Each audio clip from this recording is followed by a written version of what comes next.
ओम वंदे शंभुमापतिं सुरगुरुं वंदे जगत् कारणं वंदे पन्नगभूषणं मृगधरं वंदे पशूनां पतिं वंदे सूर्यशशाङ्कवह्नि नयनं वंदे मुकुन्द प्रियं वंदे भक्तजनाश्रयं च वरदं वंदे शिवं शंकरम। नमस्कार, स्वागत है आपका आचार्य वाणी में। मैं आचार्य डॉक्टर विक्रमादित्य आपके साथ हूं और आज का विषय है वृषभ राशि वालों के लिए 6 तारीख का दिन मंगलवार है। उस दिन नवमी तिथि है, जानकी नवमी का सुंदर योग है। भगवती का प्रादुर्भाव हुआ था। ग्रह नक्षत्रों के दृष्टिकोण से आपके ग्रह कई मामलों में अच्छे दिखाई देते हैं, लेकिन थोड़ा खर्चा बढ़ने के योग बनते दिखाई दे रहे हैं। अननेसेसरी खर्चों से बचने का प्रयास कीजिएगा। थोड़ा सा स्वास्थ्य के मामले में थोड़ा ध्यान रखने की ज़रूरत रहेगी। बाहर का पानी बहुत सोच समझ के पीजिएगा। गर्मी का मौसम परिवर्तन की तरफ जा रहा है, ऐसे में जल संबंधी समस्याएं, थोड़ा पेट में उदर संबंधी समस्याएं देने के योग बना सकती हैं। थोड़ा ध्यान रखते हुए कार्य करें। इस दिन जल का दान करना चाहिए। भगवती जानकी सप्तमी जो है, जो विशेष तौर पर जानकी नवमी जो है, इस दिन भगवती सीता जी का प्रादुर्भाव शास्त्र में वर्णित है। जब जनक जी ने पूरी अकाल से मुक्ति प्राप्त करने के लिए स्वयं हल लेकर निकले थे, तो उस दिन जानकी जी का प्रादुर्भाव, सीता जी का प्रादुर्भाव माना जाता है। मंगलवार के सुंदर योग पे ये ग्रह योग बना है, तो इस दिन भगवती का सुंदर स्तवन करें, सुंदरकांड का पाठ करें। क्योंकि देखिए, सुनिए, मंगलवार का संबंध हनुमान जी के साथ है, साथ में जानकी सप्तमी नवमी का योग बन गया है। और भगवती की कृपा से ही अमर जो है, हमारे अष्ट चिरंजीवी कहे गए, अश्वत्थामा बलिर्व्यासो हनुमानश्च विभीषण। हनुमान जी अजर अमर कैसे हुए? भगवती के आशीर्वाद से। सुंदरकांड में ही वो कथा मिलती है, अजर अमर सुत हो। यानी हनुमान जी को भी, यानी भगवान को भी कोई अमरता का वरदान दे सकता है तो माँ ही दे सकती हैं, वो भगवती जानकी जी हैं। तो उनका सुंदर स्तवन करने का दिन है। और एक बात समझें, सुंदरकांड का पाठ करोगे ना तो माँ भी प्रसन्न होंगी। क्योंकि हनुमान जी कौन है? भगवान के सुत हैं। भगवान को उन्होंने सुत रूप में, संतान के रूप में उनको स्वीकार किया है। जब किसी के लाला का यदि गुणगान करोगे ना तो माँ सुंदर प्रसन्न हो जाती हैं, और जब माँ प्रसन्न हो जाती हैं तो आशीर्वाद स्वयं मिलेगा। तो इसलिए हमने विवेकानंद योगाश्रम में इस दिन सुंदरकांड का पाठ रखा है, हनुमान जी का यज्ञ रखा है, जानकी जी का यज्ञ रखा है। आप भी स्वयं भाग ले सकते हैं उसमें। शाम को 5 बजे से लेकर दिल्ली में विवेकानंद योगाश्रम में, जमुना पार क्षेत्र में ये विवेकानंद योगाश्रम में कार्यक्रम रहेगा। सवामनी का भोग, हनुमान जी को चोला, सीता जी का सुंदर पूजन कार्यक्रम में आप भाग लें। भगवती कृपा से कल्याण करने के योग बनेंगे। एक और बात समझ लें, 7 और 8 तारीख को अश्लेषा और मघा नक्षत्र का योग बन रहा है। ये दोनों गंडमूल के अंतर्गत आते हैं और इस दिन दोनों दिनों में तिथि ग्रह योग बनाएंगे। तो ऐसे में जो जातक इन नक्षत्रों में जन्म लेते हैं, उनके माँ बाप को ध्यान रखना चाहिए कि बड़े बूढ़ों को उनकी मूल शांति करा लेनी चाहिए। मूल शांति 27 दिन होती है और 27 दिन तक 1,000 मंत्र का नित्य प्रति जप कर कर उसका दशांश यज्ञ किया जाता है। और 27वें दिन बच्चे के निमित्त उस मूल शांति का पूर्णाहुति की जाती है। लेकिन कई लोग केवल 27वें दिन केवल ब्राह्मण भोजन कराकर और 27 जगह की मट्टी लाकर ही काम खत्म कर देते हैं। उससे कुछ नहीं होने वाला है, मूल शांति नहीं होने वाली। पूरा विधान है शास्त्र के दृष्टिकोण से, वो कराना चाहिए, नहीं तो मूल शांति होगी ही नहीं और फिर वो जीवन पर्यंत कष्ट देती रहेगी। और इसको जितनी जल्दी उतार लोगे उतना, नहीं तो ऋण चढ़ता रहता है। फिर बहुत सारे लोग लेट आयु में आकर 50 साल के बाद, 40 साल के बाद आने का प्रयास करते हैं, तो फिर वो उतना लाभ नहीं देता है। पहले ही करा लेना चाहिए तो वो अच्छा रहेगा। 7 तारीख बुधवार का दिन, दशमी तिथि विद्यमान है और इस दिन महत्वपूर्ण परिवर्तन का दिन है। बुद्ध महाराज परिवर्तन के साथ आपके सूर्य के साथ विराजमान होने जा रहे हैं। बुध आदित्य का योग बनने जा रहे हैं, लेकिन आपके लिए थोड़ा सा ये योग थोड़ा भारी दिखाई देता है। ऐसे में आपको ध्यान रखना पड़ेगा, बहुत सारे लोग जो आप काम कर रहे हैं उसका क्रेडिट, एक तो महत्वाकांक्षा बहुत ज़्यादा बढ़ी हुई है इन दिनों ग्रह नक्षत्रों के दृष्टिकोण से, प्लस जो आप काम कर रहे हैं उसका क्रेडिट भी यदि आपको ना मिले तो फिर अंतर्द्वंद बहुत परेशान कर सकता है। थोड़ी सी परेशानी आपके लिए बढ़ सकती है, तो ध्यान रखिएगा। बहुत सारे लोग बदमाश, हर शाख पर बदमाश बैठे हैं, वो आपके लिए थोड़ी सी विकट स्थिति उत्पन्न करते दिखाई दे रहे हैं। तो आपको ध्यान रखना पड़ेगा। बुद्ध का उपाय लगातार ज़रूरी है आपके लिए। गौशाला में पालक भिजवाइए, या हो सके तो सबसे श्रेष्ठ रहेगा कि आप विशेष तौर पर बुद्ध के मंत्र का जप करें, ब्रांग ब्रिंग ब्रोंग से बुधाए नमः, तो आपके लिए अच्छा रहेगा, कल्याणकारी योग बनाएगा। ऐसे में ग्रह नक्षत्रों के दृष्टिकोण से योग बन रहा है 8 तारीख का, वो भी समझ लीजिए। बृहस्पतिवार का दिन, एकादशी तिथि है इस दिन, और ग्रह नक्षत्र गजकेसरी योग बनाकर आपके लिए तैयार। पंचम भाव में बैठे हुए चंद्रमा बृहस्पति से दृष्ट होकर आपके लिए बड़ा सुंदर योग बना रहे हैं। वृषभ राशि वालों, ये कल्याणकारी योग है इस दिन आपके लिए। ये 2-3 दिन का समय आपके लिए बहुत सारी चीज़ों को तेज गति से आगे चलाने का रहेगा। बहुत शक्ति के साथ कार्य करने का प्रयास कीजिए, अच्छा रहेगा। ध्यान रखिएगा, इस दिन भद्रा का योग भी है जो करीब करीब दोपहर तक रहेगा, 12:30 बजे तक। उसके बाद नए कार्यों में भी हाथ डाल सकते हैं, वो भी आपके लिए कल्याणकारी रहेगा। इस दिन मोहिनी एकादशी है। भगवान विष्णु पालक माने जाते हैं और वो सबका पालन करते हैं। जो भी भक्त हैं भगवान की कृपा से ही उनके अनिष्ट दूर हो जाते हैं। एक बार शंभु भगवान, जो ऐसे कहे जाते हैं भगवान शिव, जिस पर को भी आशीर्वाद देते हैं उसका कल्याणकारी योग बना देते हैं। जो भी जाता है उसको तथास्तु भगवान भक्त, वो ये नहीं देखते कौन भक्त किस प्रकार से, जो उनकी श्रद्धा करता है उन सबको आशीर्वाद मिलता है। कहा जाता है एक दिन भस्मासुर उनके समक्ष गया, बड़ी साधना करी, बड़े अद्भुत रूप से वर्षों तक, सालों तक, सदियों तक उनकी साधना करता रहा। भगवान प्रसन्न हुए और कहा तथास्तु, मांगो वरदान। वो भी बड़ा विचित्र था, उसने कहा कि मैं जिसके सिर पे हाथ रखूं वो भस्म हो जाए। ये आशीर्वाद मांग लिया। कहा जाता है कि ये आशीर्वाद मांगने से क्या हुआ, क्या वो ये आशीर्वाद जो लिया उसने, कहा भगवान ऐसे कैसे मान लूँ, ये जो आशीर्वाद आपने दिया है वो अजर अमर है, बिल्कुल बिल्कुल सही सटीक रहेगा। तो कहा जाता है कि बोले मैं अपना हाथ आपके सिर पे रखूंगा। अब भगवान का आशीर्वाद गलत तो हो ही नहीं सकता, मिथ्या हो ही नहीं सकता। भगवान के ऊपर वो हाथ रखने का प्रयास किया। कहा जाता है भगवान आगे आगे और भस्मासुर उनके पीछे पीछे।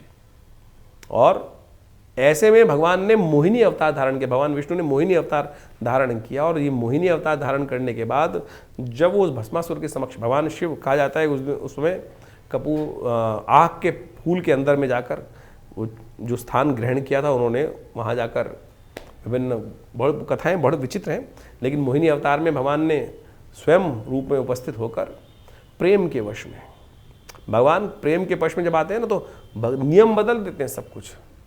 तो भगवान ने भगवान शंभु के प्रेम में उस मोहिनी अवतार को धारण किया, क्योंकि भक्त है शिव जो हैं वो भगवान हरि के भक्त हैं और हरि जो हैं वो शिव के भक्त हैं।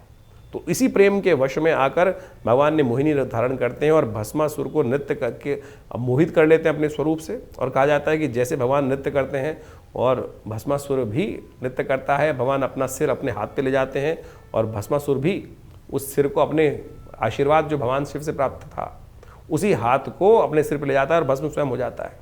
तो ये बहुत सुंदर तिथि है, भगवान के उस स्वरूप का वर्णन मिलता है। तो इस दिन सुंदर रूप से भगवान को प्रेम के वश में मोहने का हमको भी प्रयास करना चाहिए। उनका स्नान कराएं, उन पर तुलसी दल डालें, उनको सुंदर रूप से सहस्रसी, ये जो पुरुष सूक्त है उसके द्वारा उनका पूजन करें, पुरुष सूक्त के द्वारा पूजन करें, ओम नमो भगवते वासुदेवाय मंत्र जप करें, उससे बड़ा कल्याणकारी योग बनेगा। और भगवान का पंचामृत ग्रहण करें, आपके मनोरथ सिद्ध होने के योग बनेंगे। 9 तारीख शुक्रवार का अवसर है, द्वादशी तिथि विद्यमान है, प्रदोष व्रत है इस दिन। ग्रह नक्षत्रों के दृष्टिकोण से गजकेसरी योग आपकी राशि में बना हुआ है, बड़ा सुंदर योग बना हुआ है। चीज़ें आपके अनुकूल होती दिखाई दे रही हैं, उनको मेहनत के द्वारा आपको अपने वश में करने का समय को प्रयोग करना चाहिए। हो सके तो इस शुभ तिथि में विशेषतः प्रदोष, जो शुक्ल प्रदोष है, भगवान शिव का अभिषेक या तो आपको इच्छु रस से करना चाहिए या विशेष रूप से दूध से करना चाहिए। समस्त प्रकार से मनोरथ सिद्ध होने के योग बन सकते हैं। ग्रह आपके बहुत अनुकूल चल रहे हैं। 10 तारीख शनिवार का अवसर, त्रयोदशी तिथि है और दिन आपके लिए बड़ा आरंभ काल में अच्छा दिखाई देता है, चीज़ें आपके अनुकूल होती दिखाई दे रही हैं। लेकिन शाम के समय थोड़ा सा समय भारी होता सकता है, अननेसेसरी के जुर्माने खर्चे थोड़े बढ़ते दिखाई दे रहे हैं। तो जो महत्वपूर्ण कार्य हैं सुबह करने का प्रयास करें।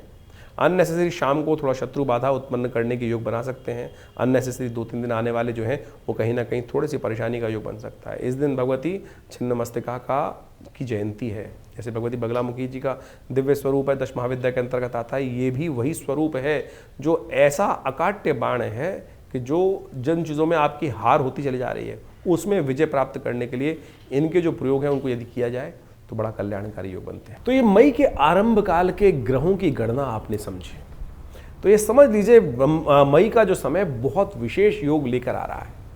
मई का ये योग विशेष तौर पर देखिए, कई ग्रहों का परिवर्तन की स्थिति, जैसे हमने आपको कहा, ये परिवर्तन की स्थिति बहुत विशेष है। वैशाख का महीना चल रहा है और वैशाख के महीने के अंतिम समय में शुक्ल पक्ष का जब दौर चले तो उस समय में कई प्रकार के शुभ योग बने।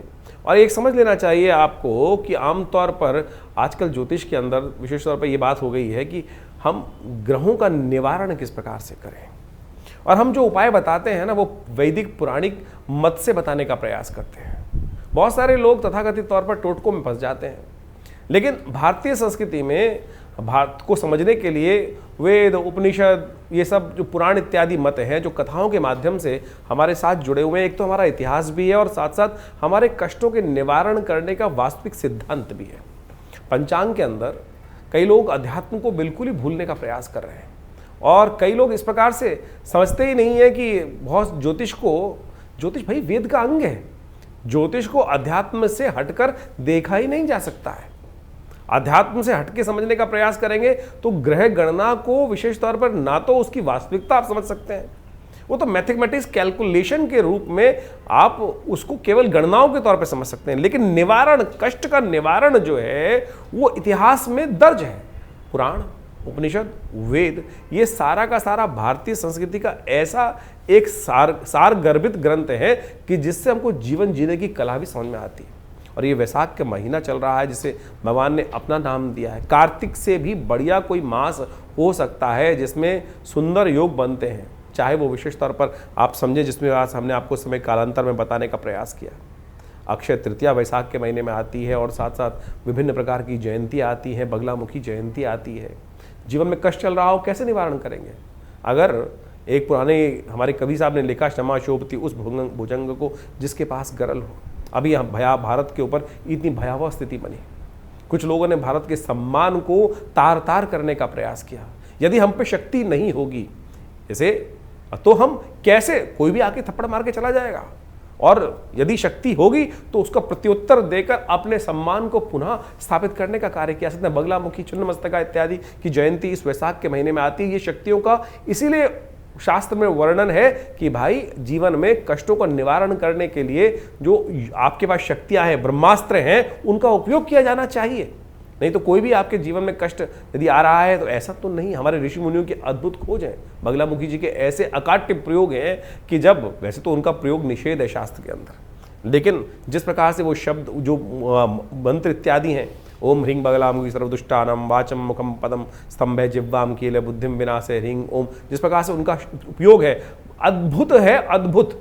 यानी यदि शास्त्र में जैसा हमने कहा कि उनका उपयोग ये साधारण तौर पर निषेध माना गया है, लेकिन जब सर से पानी ऊपर चला जाए और आपने कोई अपराध नहीं किया है, सामने वाला आपको खत्म करने के कगार पे है, तब इन ब्रह्मास्त्रों का प्रयोग शास्त्र में वर्णित किया गया है। और आदिकाल में लोगों ने, हजारों लाखों लोगों ने इसका उपयोग करके अपने कष्टों को दूर करने का रास्ता बनाया है। इसी प्रकार से छिन्नमस्तिका देवी की जयंती इसमें आए, नरसिंह भगवान की जयंती इसमें आ रही है, और तो और अनेक प्रकार के सुंदर योग इस वैशाख के महीने में बनाए। और सुंदरतम प्रभाव ऐसा बताया गया है कि केवल जल का दान ही समस्त कष्टों से निवारण का योग बना देता है। वो सब हमने आपके समक्ष रखने का प्रयास किया। ज्योतिष को कई लोगों ने केवल नग बेचने का धंधा और कुछ ना कुछ और बदतमीजी, और बहुत सारे आज की तारीख में लोग, पता नहीं ज्योतिष को कहीं कोई रिलेशन नहीं है। एक तो महानुभाव हम अभी समझ में आ रहा है, लोग हमसे आगे पूछते हैं कि बहुत सारे ज्योतिषी कहते हैं कि सुरा पान करना भी ग्रहों को शक्ति देता है। अरे मूर्खता की पराकाष्ठा है।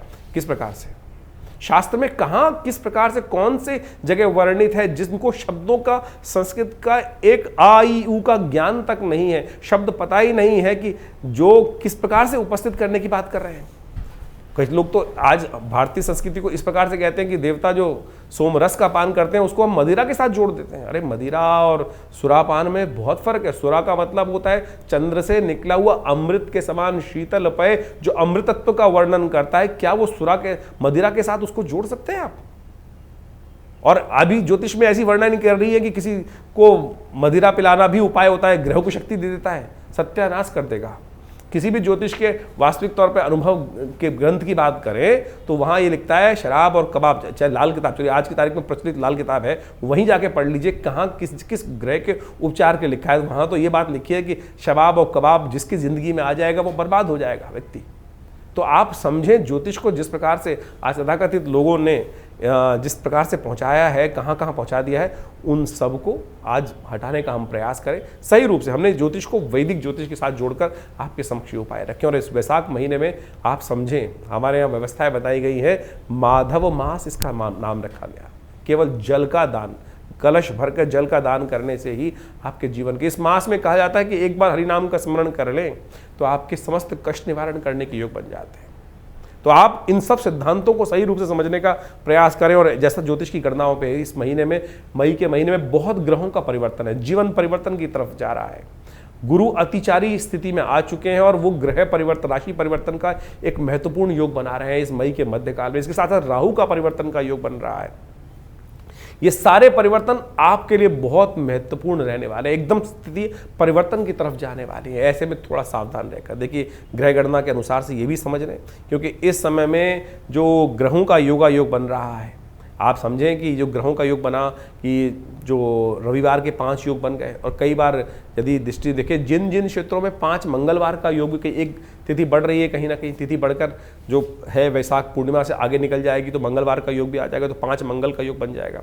उन क्षेत्रों में भयावह स्थिति, युद्ध की स्थिति भी बन सकती है, और ये कहीं ना कहीं रक्त रंजित स्थिति को ग्रहों का योग बनाती दिखाई देगी। ग्रह परिवर्तन की तरफ जा रहे हैं। बुध स्वयं बहुत सुंदर परिवर्तन की तरफ जा रहे हैं। बुध का ये परिवर्तन बहुत विशेष होने वाला है। बुध जिस प्रकार से काफी लंबे समय तक क्षीणस्थ अवस्था में थे, नीच की राशि में चल रहे थे, और वो परिवर्तन कर कर सूर्य के साथ बुध आदित्य योग बना के चले गए हैं। ये सब का सब आपकी राशि में बहुत महत्वपूर्ण योग परिवर्तन की तरफ ले जाता दिखाई दे रहा है। लेकिन यहाँ एक बात और समझने की आवश्यकता है, हम ज्योतिष के यहाँ विषय जो उपस्थित रखते हैं वो गोचर के साथ रखते हैं। गोचर का यानी, गोचर का मतलब समझ लें कि present situation of the planets. गोचर में जो आज आकाशीय मंडल में ग्रहों की स्थिति है, वो क्या, कौन सी राशि पे किस प्रकार का परिवर्तन बना रही है।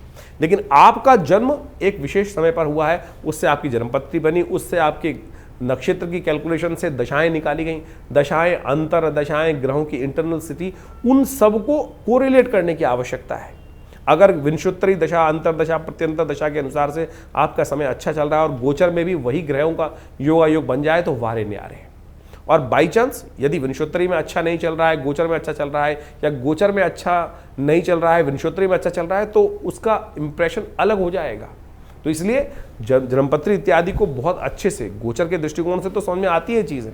कई बार बहुत सारे लोगों के प्रश्न आते हैं, बोलते हैं कि आपकी राशि के दृष्टिकोण से हमने जो योग बन रहा है वो बहुत बहुत बहुत अच्छा बता रहे हैं, लेकिन हमारे जीवन में घटित नहीं हो रहा है। कारण क्या है? कारण होगा आप हमारे अपने इंडिविजुअल चार्ट के अंदर कोई ना कोई ऐसी ग्रह स्थिति बैठी हुई है कि जिसका हमको ज्ञान नहीं हो पा रहा है। और जो वहाँ अगर किसी व्यक्ति की कुंडली में दरिद्र योग बना हुआ है, केमुद्रम योग बना हुआ है, आपकी कुंडली में 100 राजयोग है और एक केमुद्रम योग, चंद्रमा बिल्कुल अकेला है, कोई शुभ ग्रह से दृष्ट नहीं है और आसपास उसके 2-2 भाव तक कोई ग्रह नहीं बैठा है, तो फिर दरिद्र योग हो गया है। और 100 राजयोगों को अकेला वो केमुद्रम योग खत्म कर सकता है।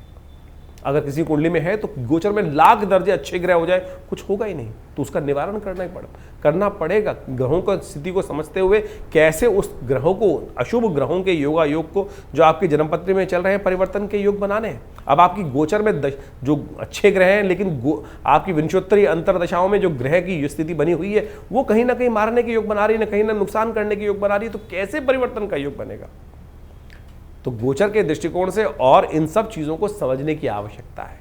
ज्योतिष बिल्कुल सत्य है, प्रमाणित है, इसमें एक भी बात कपोल कल्पित नहीं हो सकती। यहां तक कि आपके जीवन में जो स्वप्न भी आ रहा है ना, वो भी ग्रहों के अनुसार से जाना जा सकता है, उसका भी प्रभाव है, और ये बहुत विवेचना के द्वारा उपस्थित किया जाता है।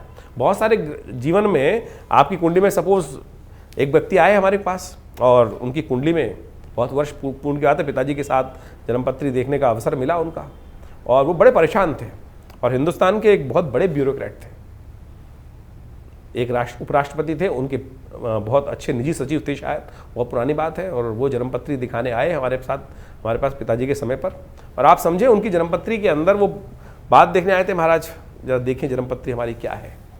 हम लोगों ने जब जन्मपत्री देखी तो बड़ा अच्छा ग्रह दिखाई दिया, महाराज पुनः देखें। तो उन्होंने कहा, जी मेरे को किसी ज्योतिषी जी ने बता दिया है कि मेरा मृत्यु योग आ रहा है, मेरी मृत्यु होने वाली, ऐसा योग उन्होंने बताया कि होने वाली है। जब हमने बहुत जन्मपत्री को देखा तो हमने कहा, जी आपकी कुंडली में तो पूर्ण आयु है, हाँ, लेकिन जिन ज्योतिषी ने बताया है वो भी चमत्कार किया है, बिल्कुल मृत्यु होने के योग है आपकी कुंडली में, लेकिन उस मृत्यु के बाद भी आप जीवित रहेंगे। वो बड़ा सकपकाया व्यक्ति, मुझे अभी भी याद है। तो जब ये स्थिति बनी तो कारण क्या था, उसका जो ग्रह था वो स्वप्नादि अवस्था में था, जो मृत्यु कारक योग बना रहा था वो स्वप्न आदि अवस्था में थी, यानी उसकी मृत्यु होने का योग था, लेकिन स्वप्न में मृत्यु होने का योग था। ये वो ज्योतिषी देखना भूल गए और व्यक्ति परेशान हो गया। तो आप समझे आपकी जन्मपत्री में कौन सी अवस्था, ग्रहों की अवस्था देखी जाती है। बालादि अवस्था में ग्रह है, वृद्धादि अवस्था में ग्रह है, जागृत अवस्था में है, स्वप्नादि अवस्था में है, या मृत अवस्था में ग्रह है। अब समझें कि आपकी कुंडली के अंदर बहुत सारे, जो आप संपूर्ण कुंडली कैलकुलेट करते हैं तो बालादि अवस्था भी ग्रह मानी जाती है, जिसका ग्रह भी जन्म हुआ हो, बालादि अवस्था में हो, युवा में है, या प्रौढ़ में है, या बहुत बुढ़े में अवस्था में है, या मृतावस्था में है। ग्रह भी मृतावस्था में होता है। तो यानी वो कब कौन से अंशों में कहां किस प्रकार से बैठा है, इन सब चीजों की इतना वृहद वर्णन ज्योतिष शास्त्र के अनुसार से किया जाता है और उसके बाद विवेचनाएं की जाती हैं। ग्रह आप समझे ऐसी अवस्थाएं बनती हैं कि प्रत्यक्ष अवस्था में या हास्यादि अवस्था में। ग्रह की अवस्था हास्यादि अवस्था, यानी मजाक वाली स्थिति में भी ग्रह है कि आपका ग्रह बहुत बढ़िया उच्च का होकर बना हुआ है, लेकिन उसकी अवस्था हास्यादि अवस्था में, तो मजाक उड़वाएगा आपका। बहुत बार जीवन में होता है कि सब कुछ होते हुए भी कहीं मजाक उड़ रहा है व्यक्ति का, सब कुछ हास्य परिहास हो गया। तो वानी वो ग्रहों की अवस्था भी इतनी ज्यादा ज्योतिष के अंदर बहुत गणनाएं बहुत सुंदर रूप से उपस्थित की गई हैं। इसके लिए अध्ययन की आवश्यकता है। आज की तारीख में तो बहुत सारे लोग सोशल मीडिया पर लोगों को ज्योतिषी बना रहे हैं। 4 दिन के अंदर ग्रहण ज्योतिष को पढ़कर आप किसी भी प्रकार से आप बहुत सारे ग्रहों के मूल को समझकर प्रेडिक्शन करना जान जाएंगे। नीम हकीम खतराए जान, एक पुरानी कहावत है, नीम हकीम खतराए जान। आप किसी कुंडली में, जैसे मैंने ये आपको एक कहानी उपस्थित करी, कहानी नहीं है सत्य कथा है, वो व्यक्ति सोची क्या स्थिति रही होगी कि उसके मनोमस्तिष्क पे क्या स्थिति होगी कि वो व्यक्ति सोच रहा है कि मेरी मृत्यु होने वाली है। मेरा एक मित्र था, दिल्ली में बहुत बड़ी दुकान चलाते हैं, बहुत बड़ी एक लॉ की दुकान चलाते हैं। मुझे आज भी याद है कि अब इससे कुछ 10-15 वर्ष पूर्व उसके दिमाग में कोई ऑपरेशन की बात आई, दिमाग में कुछ समस्याएं थी, डायग्नोज हो गया था। और उन दिनों पिताजी हमारे थे, हमारे पास आया जन्मपत्री दिखाने के लिए। तो जन्मपत्री के अनुसार से हमको दिखाई दे रहा था यार इतनी भयावह स्थिति नहीं है जितनी तेरी स्थिति है। उसकी ऐसी स्थिति हो गई थी, घड़ी तू ले जा, ये स्थिति तू ले जा, अब जीता तो है नहीं, ऐसी स्थिति आ गई थी। लेकिन हमने उसको कहा कि भाई जिएगा, चिंता मत कर, तेरा ऐसा कोई भयावह स्थिति नहीं है। उसका एक लेज़र ऑपरेशन होना था ब्रेन का और वो कहीं भी जा सकता था, लेकिन प्रार्थना कराई भगवान की और साथ साथ उसकी ज्योतिष के दृष्टिकोण से उसको विश्वास दिलाया। आज 12-15 साल हो गए, उसको देखता हूँ, समझता हूँ, आज भी उसकी नमस्ते आती है, धन्यवाद आता है। तो आप समझे ज्योतिष के विषय बहुत है। ये नीम हकीम खतराए जान वाली बात बोली ना, किसी मन में भय डाल दिया।